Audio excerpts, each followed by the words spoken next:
Rajim, Bismillahirrahmanirrahim, Assalamu alaikum, Jiayanu, Pakhaira Agale, Ni Hao, Chunushumme, Washmale, Ohio Gozaimas, Guten Morgen, Hola, Bonjour, Privyet, Kaifahal, Hale Shuma Chatore, Ahlan Wasal Marhaba, Buna Mucho, Gracias, Fabi, Balli Kare Aya, Hosh Gavdin and Aya Saya, Huyamora, Chibato, Chihaljot, Kalimera, Khairutan, and a very warm welcome to everybody who's tuned into PTV World and watching World this morning. Alongside my very well-learned colleague who happens to be Ms. Hajar Satti. I happen to be Shahzad Hassan Khan, and we hope and pray that everybody out there is doing wonderfully well and that you're ready to kickstart your day with us. But first things first, hello Hajra, Assalamu alaikum, how are you feeling today? And I think that we are finally entering into winters now. Right. Walaikum assalam. Thank you so much, Jazakallah khair, for introducing me. I think temperature has certainly gone down, but I think it's too soon to speak away because of one or two blazing sun, and it can really turn around the temperature. But we are very much enjoying the temperatures in Islamabad and Rawalpindi, the twin cities, because its temperature has gone down. It's very rainy, and in South Asia we do have this tradition of enjoying rains a lot. We eulogize rains a lot.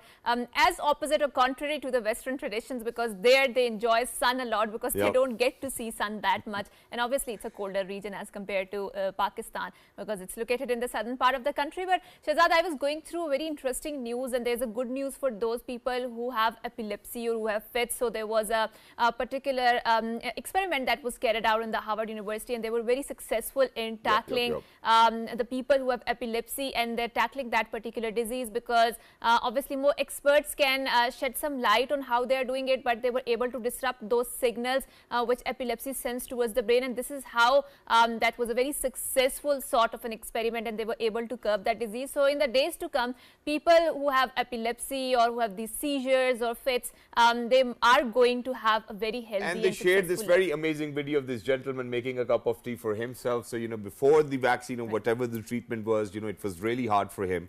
And then later on, after whatever treatment that, the gentleman underwent, he made sure that, that there's not going to be no spilling as well. And I think it's wonderful because my khala, unfortunately, actually, suffers from such an illness as well, where there's a lot of tremors in her hands as well. So there are special mugs and whatnot. But it's going to, I think that you make life easier for a lot of individuals out there. We'll talk about that, because imagine that for everybody who's out there in today's time, everybody wants to be young. Even if you're 80 years old, you still want to go out for cycling.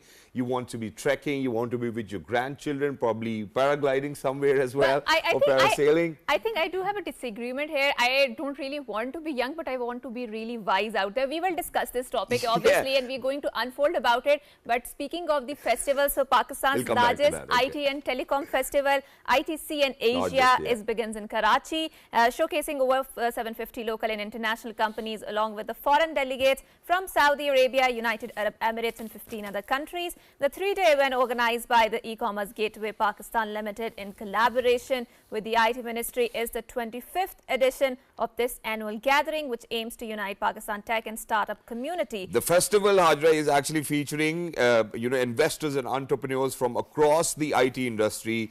The event, which runs from August 27 to 29, is expected to generate investments exceeding $500 million. Wow!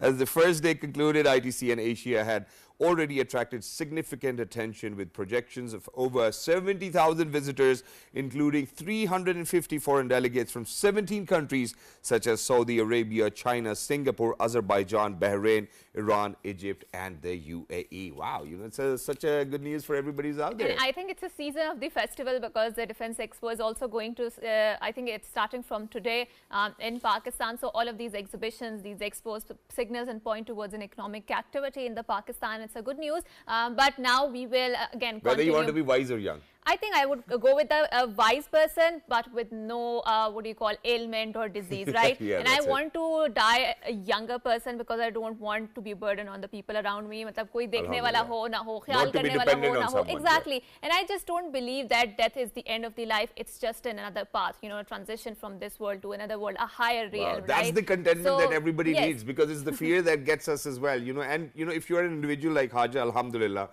I've seen that, how she's, very very dedicated towards her religion as well. She will do her own research, and that will certainly give you the kind of contentment that I and our entire team see in Ajra, alhamdulillah. But you know, when we say young, that means that at 80 you do not have arthritis, that at 80 you do not have such illness where, you know, it's trouble for you to walk, you know, just being dependent on somebody else as well. Neurodegenerative diseases. Yes, neurodegenerative diseases. You know, we've heard about PRPs, hair loss, and how it can help. You know, I was in conversation with this amazing cricketer of Pakistan, Mr. Imran Nazir, where he went through, you know, a long-lasting illness, unfortunately, and he went through PRPs and multiple injections over a course of period, and now, alhamdulillah, he's doing well. And he said that his doctor actually really did help him, and it was just because of the rich plasma therapies that he was getting. And that's exactly something that we would want to talk about. Is it possible?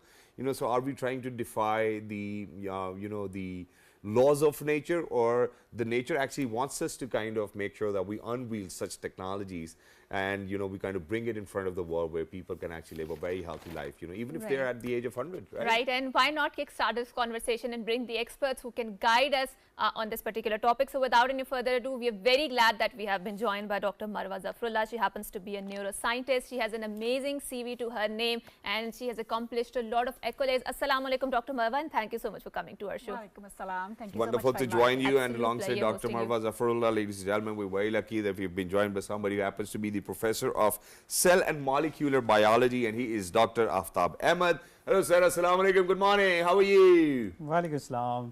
I'm very well, and thank you very much for inviting me. Thank you so much for joining us. Dr. Marwa, we've seen that there are lots of neurodegenerative diseases, especially as the age progresses, right? We see Parkinson, Alzheimer's, all of these things going on.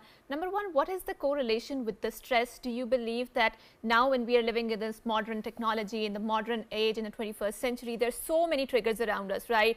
So we have to cater towards our economic well-being, financial well-being. We are looking for, and there's so much competition. Generally, we are living in a very capitalist economies. So do you believe that stress is contributing towards these neurodegenerative diseases? And secondly, what sort of cure or the research trends there are which you would like to guide us? First, I would say that's a really good question, and I think it's a very much relevant because I did my whole PhD in the area of neurodegeneration. So that was like a kind of a very special, and it's very close to my heart as well. So I think you very beautifully said that, you know, we are advancing in a lot of technology and innovation, but at the same time, we are also increasing the competition, right? And we are moving towards a world where the stress, where all the anxiety is being prevalent. So of the viewers who are listening to me, the neurodegenerative disorders are basically those kind of diseases in which your brain nerves are start dying with the time. So that's why mostly you saw those kind of disorders start coming in the old population, because once you're progressing in the age, your brain neurons are start getting weakened up, you know, and in that weakening process, stress plays a very big role. It's the same way as you think that you can put the stone, you know, on anything, and you still just keep putting the stones one after another. And that's why with the age, you're telling your brain, I'm stressed. Every time you tell your brain, I'm stressed, I'm anxious, you're putting a stone. And you can imagine that, you know, once you progress toward 40 and 50 years, your brain is like, dude, I'm done. Right. I cannot take pressure. I'm done. You know, so that's exactly these all stress are building up. And I think we've seen this trend, particularly within the younger people. I think Shahzad will also agree. So we've seen, I think, few moments back, or I think few months back, Kate Middleton was diagnosed with the cancer, right? And there were a couple of Hollywood celebrities. They were also and they were very young in their age, right? They were not, you know, above 60s or something like that. You know, in their 30s, in their 40s, they're getting diagnosed with the cancer. Why do you think younger people are getting diagnosed with the cancer, and that too in such an age where we do feel that generally our body's machinery, as I would like to say, because I'm a layperson, is generally in a good shape and not in a bad health, right? So why is there a rising trend of the cancer among the younger people? I would say the cancer by itself is a very complicated disorder. Sometimes the awareness is going a lot around, so people thought that it might be easy or it's like a one-shot disease. It is not like that. The cancer is not basically a genetic disorder. The cancer is the one that when your body cells start behaving abnormally, they start building up this pattern of division, and that pattern of division comes this big mass which we call the tumor, right? And we designate that this might be the cancer. There are multiple reasons who can contribute to that. The one of the reasons is also, you know, the genetics. Might be you're getting something from your generation, and that something is not being prevalent, but at one point it starts showing its effect. Exactly. And in addition to this, obviously, you know, because unfortunately for all of those people who've been diagnosed with cancers and such illnesses as well, you know, our grandparents never went to the doctors as well. Yeah, you know, such advanced testing wasn't even available. Right. So we are not even sure whether, whether our forefathers unfortunately went through such illnesses or not. But very quickly, I would want to move on to Dr. Aftab over here as well, because it's like having healthier cells. That's what we want to talk about, and that's how you're going to attain a healthier self-being as well. So imagine that if you are to study today, you know, for example, cancers and all of these things, do you think that the dietary habits that we have will actually have an impact on the health of the cells that we have within our own body, and it will help us, or probably unfortunately not help us, to be where our health needs to be? You're very right. Like diet is very, very important, and healthy diet is also very important for the body. So we should focus on the healthy diet. Like if we talk about, just like Dr. Marwa, she was talking about the cancer. So cancer is basically the abnormal growth of cells in the body, and that happens all the time. In our, there may be many cells which could be cancerous in our body, but what body do, it actually kill those cells, and sometimes it happens that they keep dividing and they result in the tumor.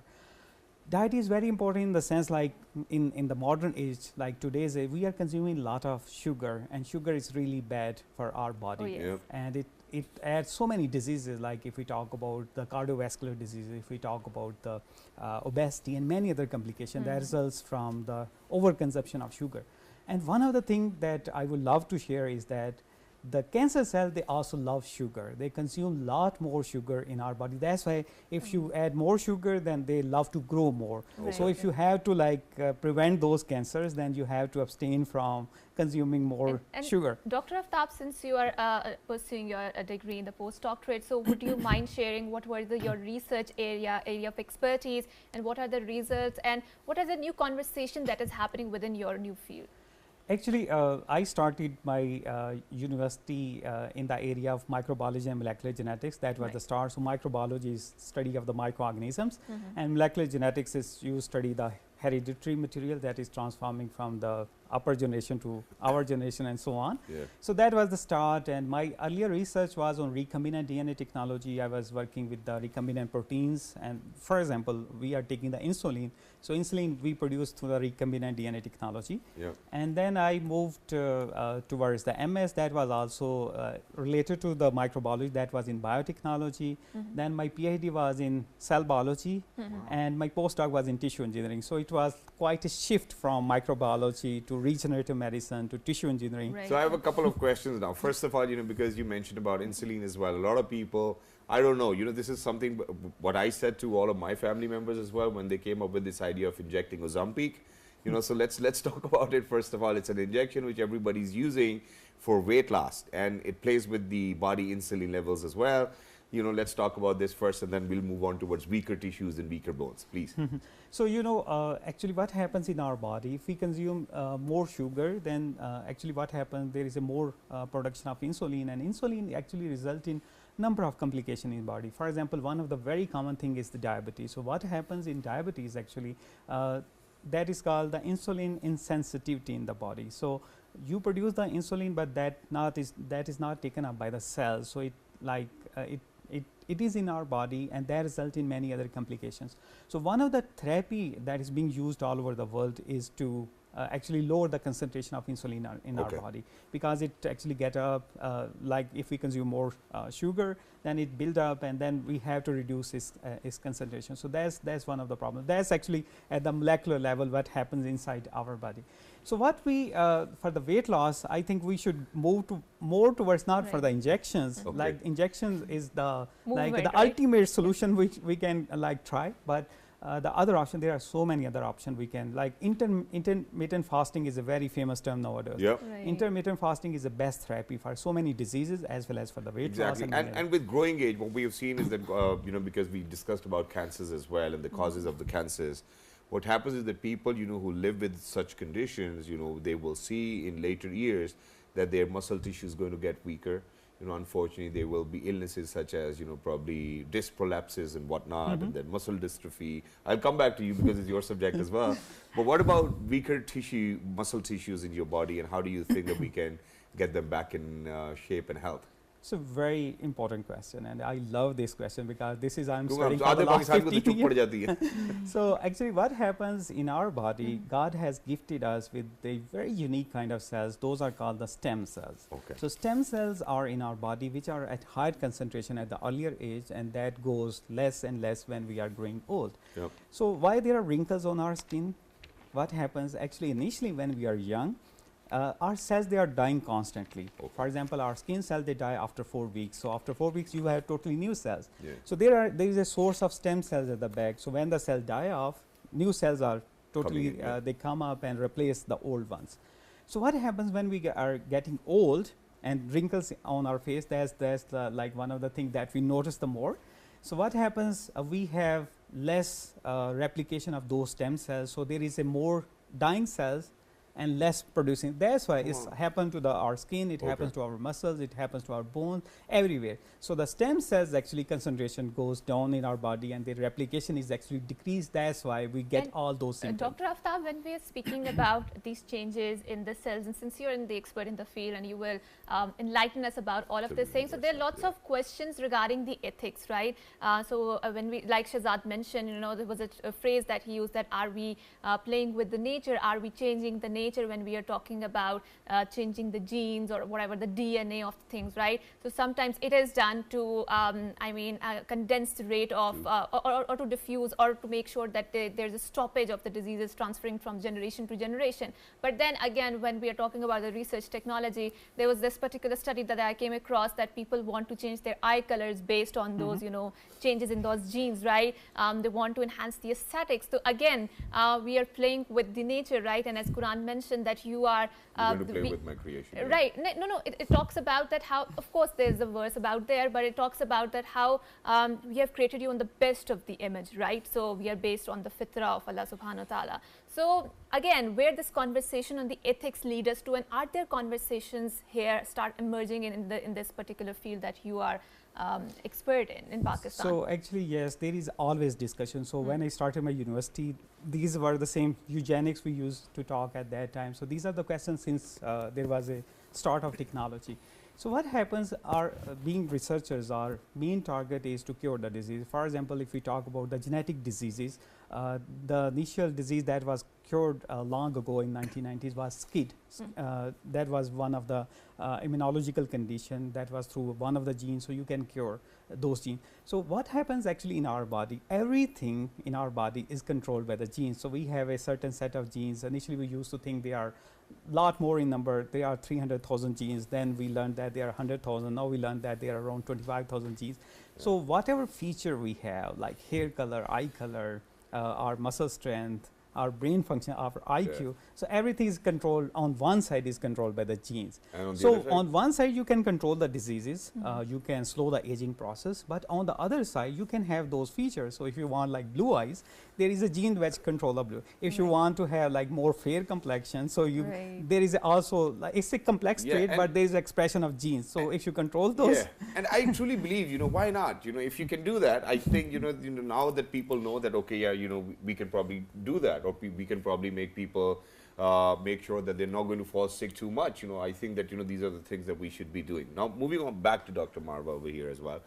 Now, because you're a neuroscientist yourself, and there must be too much to it as well, but, speaking about the issues that we have gone through, is that we have seen the people who have had neurological disorders, unfortunately. We touched upon it, unfortunately, in the older ages, or probably by birth. Do you think that in days to come, we will come up with ways where we can detect, for example, there's Dandy Walker is an illness, unfortunately, where the kids do not have the smaller brain connected with their spinal cord as well, where they cannot sit and stand and whatnot. Unfortunately, till today, there's no ultrasound technique with which we can actually be 100% sure. So do you think that neuroscience is actually working on such techniques where we are able to make sure that the baby is going to be healthier, or that we will have treatments or interventions before even they're born? Yes, we are working on that. Things are in progress. In neuroscience, in past decade, the neuroscience has progressed a lot. Right. There is a lot of things that comes up that people, some of the innovation is being out there, but there's a lot of work that is being happening on the end at this moment. Right. I would say the imaging that you're specifically mentioning, the imaging field is progressing very much. Technology is coming up.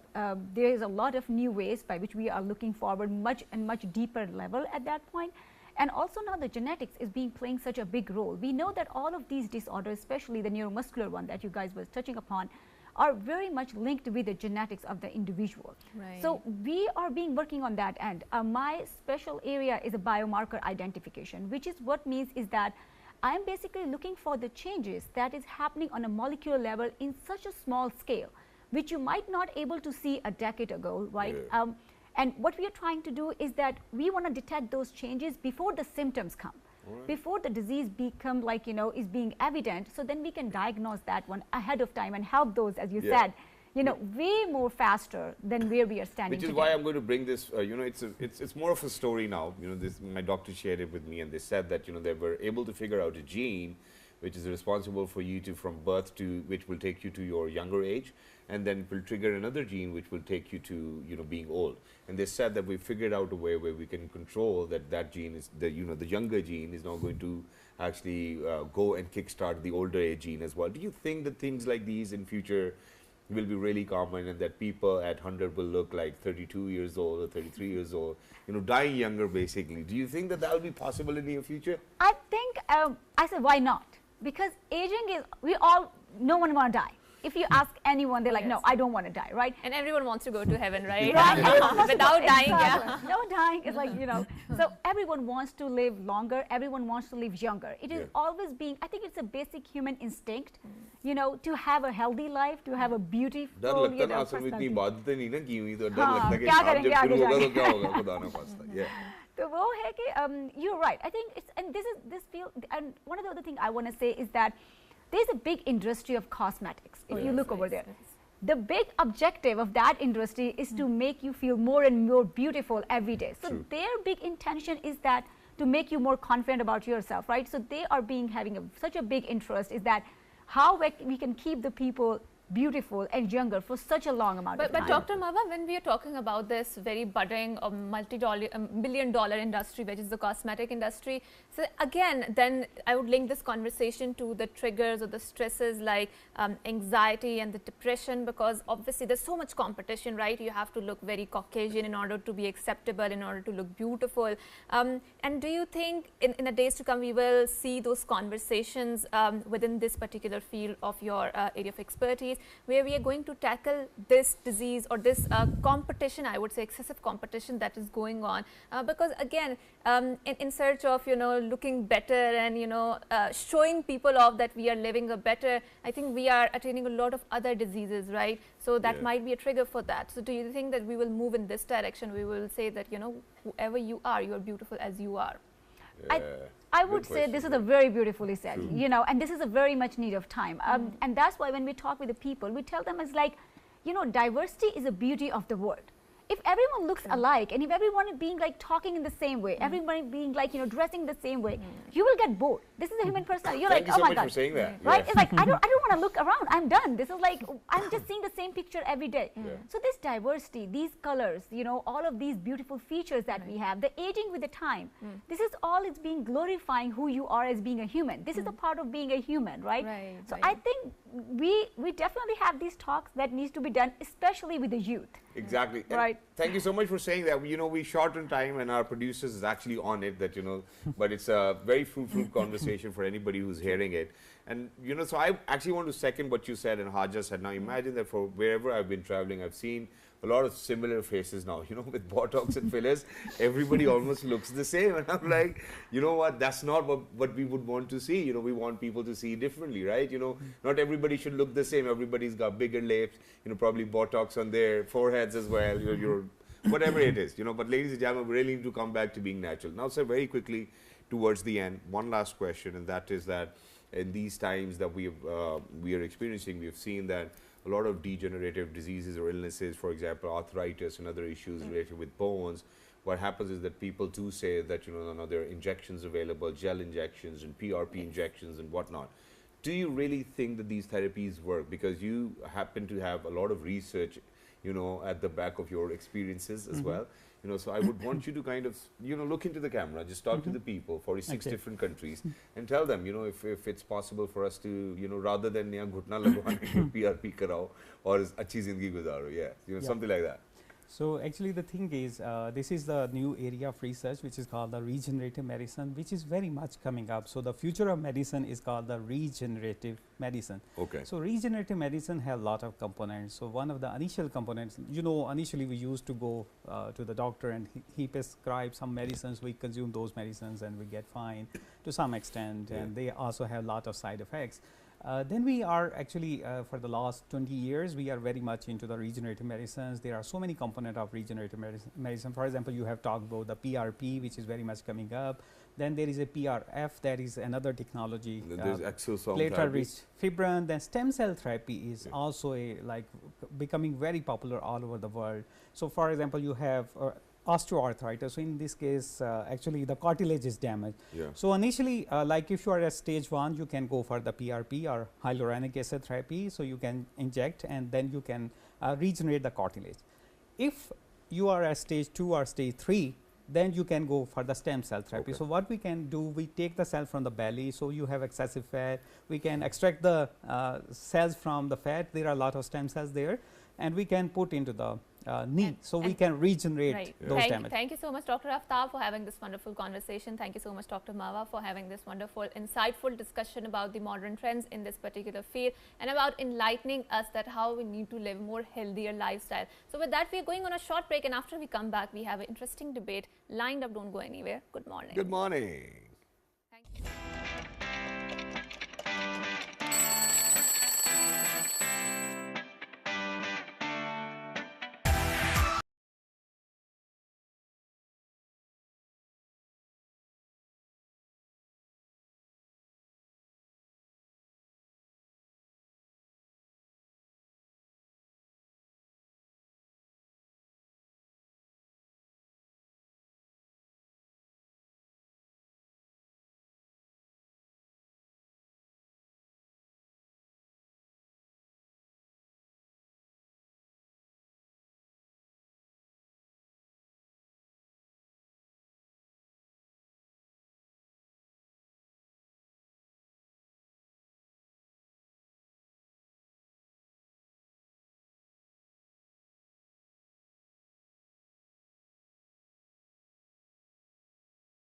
And before going on to the break, we were having a discussion regarding the health of our bodies, right? So now we are going to talk about regarding the health and the state of the health of our planet Earth. And obviously, when we talk about the health of our planet Earth, we cannot discount the discussions around the climate change, because climate change is a factor, it's a phenomena that has gripped the entire world and humanity into it, and how important it is to have this discussion, and that too at a global level, because this is a fight of the humanity. And if we want to save the planet Earth, if we want to lead a healthy lifestyle, if you want to incorporate that lifestyles and give them and present them to a younger generation, of course, these are the conversations that we need to have it. And I think that what is important because it's a very vast area, there's the element or the factor of the women empowerment at the intersection of the youth mobilization, young movement, and there are a lot of younger people who are actually talking about the climate change. So what sort of mobilization is required to make sure that the people who are at the top of the affairs, who are at the power corridors, how do we mobilize them and make sure that they're also aligning their policies with the climate change? So without any further ado, we would like to indulge into this discussion and unpack that how younger people can be better mobilized in order to walk the talk on this discussion in the area called climate change. We are very glad that we have been joined by a very wonderful and a bright student called Zainab Wahid. She has been very advocating this issue of the climate change and speaking very ferociously and very passionately over that. Assalamu alaikum, Zainab, and thank you so much for coming to our show. Thank you so much for having me. It's wonderful to have you over here. First of all, our audiences need to know what you've accomplished so far. So obviously only Pakistani student to receive a full ride scholarship to Carlton College, Pakistan's representative to UNICEF's Youth Foresight Fellowship 2023-2024, recipient of the Climate Hero Award by the United Nations Pakistan and the Ministry of Climate Change, and the list goes on. So for everybody who's out there, ladies and gentlemen, now when she's going to speak, obviously it'll make sense. Please go ahead.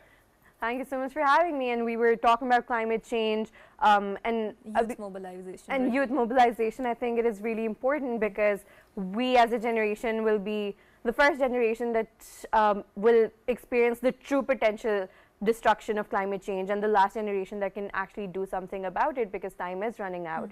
And so in my activism, I reach out to madrasas in my vicinity and I try to talk to them about climate change, and I teach girls specifically about what climate change is, not in super specific scientific jargon, but with very simple words, and try to explain what the challenges that we might face are. And the point is to not only just make them aware, but also to help them, and by extension their communities, to prepare for disaster that will strike them the most. And what sort of conversations did you develop? Because that's a very interesting point of discussion, that how she wants to have a change and start the conversation at the community level, from the basic level, and that's very important, because yes, of course, states are responsible for how people or the citizens behave in a way, but I think the grooming and the nurturing also starts in the basic level, at the family basic unit level. And I think madrasa is an area, as a point of community learning center, where a lot of students who are unable or cannot afford these studies go there, because you know, it's cheaper, they're providing you food, and they're also providing you with a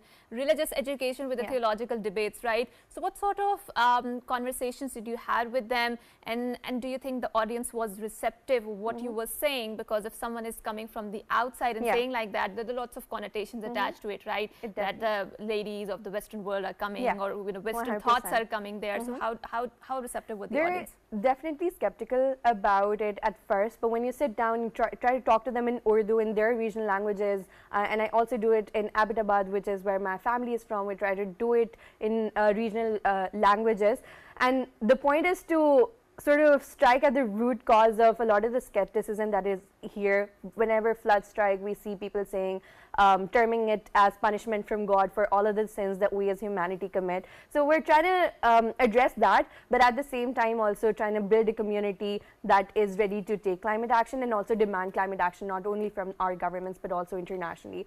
Exactly, but you know, alongside this, we do know for a fact that, you know, Pakistan obviously is the most vulnerable towards climate change as well, and it's not because of what Pakistan has done, but it's probably other countries who have contributed to it. So how do you think, when we talk about climate change or climate action, how do you think that, you know, such awarenesses at such grassroots level will eventually help and build up and make sure that we demand justice from the communities, or probably the countries who've actually responsible for making us vulnerable to climate change? So this concept of climate injustice, who is responsible, who is not, and who is being most impacted, is what I try to explain is that while we're not responsible for causing climate change, and while we as individuals can maybe swap out a cloth bag for a plastic bag, that's not going to stop climate change as it is at the pace that it is going on right now. What we can do is prepare ourselves for climate disasters that we know are predicted, that we know will strike every year. So my focus is on adaptation instead of mitigation, which is stopping climate change at its root cause, which is stopping fossil fuels industries. So madrasa girls, if they get together, they cannot take down these huge fossil fuels industries. And I would want to add on over here as well, because now imagine that, you know, we do host a lot of shows, me and Hajra, you know, we go all over the world, alhamdulillah, doing that. So I was in Karachi, Hajra, you know, I think it was on the 9th of this month, where we were in Maharta Palace for the Rice Export Association of Pakistan and TDAP, the Trade Development Association of Pakistan. Imagine that they brought to life an event where, you know, it was a green event. Now imagine that they had, so I'm going a big shout out to Pani, you know, because imagine what Pani is doing is that they actually sort out a method with which that, you know, the sugarcane leftovers, they're making water bottles which you can refill for 100 times, and, you know, then you can use it, right? And it's obviously 100%, it will turn into composite as well. Now imagine the second bit was that wherever we sent invitations, with whatever paper we use, you know, if you're going to make sure that you're going to sow it, there will be a plant which is going to come out. You know, so the people are coming up with smart ways as well. And we really do think about it. And then there were people who would pick up whatever garbage was left behind, recycle it, and then donate it wherever it was required. So, you know, such initiatives will always help us to move on towards that path. Adding to this conversation, and I think you've also had the honor of going to the Hunza and all these northern areas, and you will witness there that what they have done is, especially in Skardu, I've seen that in place of the plastic dustbins, they have placed those jute made dustbins there, right? And they look very aesthetically pleasing. And my mother used to tell that, you know, before the advent of the plastic, this is what we used to adorn a lot of places there, right? So I think modern human has realized that this corporate greed of industrialization and of this greed of, churning out a lot of plastic products in order to gain a lot of money. But the ancient human has a lot of ancient wisdom in that, and we need to revert back to those days, right? So when you were talking to those girls in the madrasas, right, and obviously there is this religious narrative that whatever we are doing, Allah punishes us, right? So, and I think this is in a modern secular terminology, you can say that this is how we have disturbed the nature, and now nature is coming back to strike us in the form of the climate change. So how do you reconcile these two narratives, right, the secular narrative versus the spiritual or the theological narrative, so that they're more effective, number one, and secondly, that helps in curbing the carbon footprint, which is very much important in this conversation? Yeah, I think that's important. What I do is try to explore what the past has been like and what the future could be like, with madrasa girls in specific, but also with other communities, other segments of students as well. It is called foresight, this activity, and I've learned the act of foresight, the study of foresight with UNICEF over the last year. And so to try to reconcile the religious segments and the more secular segments of our society, what I think is more effective is, instead of trying to explore intersectionality between them, we focus on each one of them individually. And I do that by doing foresight workshops with madrasa girls separately, and then foresight workshops with students from formal educational sectors separately. And with foresight, what we're able to do is we're able to learn from the past, we're able to figure out how we want to move into the future. What is our ideal preferred future? Right. We imagine that, and then we sort of backtrack into present, and we sort of figure out what could we have done today to get to that ideal preferred future 20 years from now, 30 years from now. Right. The point is to give agency back to the people that we're doing these workshops with. So for example, in 2022, a 20-year-old girl, Sajda, who's almost my age, was impacted by floods, and she didn't have a lot of food for 15 days. I interviewed her for a UNICEF blog, and then she talked about how her entire family got malaria, but she was most worried about the next floods. She doesn't know when the next floods will be and whether she will survive in them or not. Right. The point is to get across how people impacted in crises do not have the agency to imagine a future at all when the present is so to forecast, challenging. basically. Yes. So the point of foresight is to give agency back to them and create a very democratic playing ground where they're able to also contribute to conversations about the future. How are you empowering them by giving back to the agency? Yes, you are having this discussion, right, that imagining what sort of a future we are going to have. But again, yes, we are having this conversation where there could be gloom and doom if you cannot, we do not mend our, present practices. But then having a more healthier practices and incorporating that change. And when we talk about behavioral change, it's a very, very difficult task, because, you have imbibed those behavior from a childhood, passed from generation to generation. Unlearning those patterns is one hell of a task. How are you going to do that? It definitely is. So just on Monday this week, I went to Workend.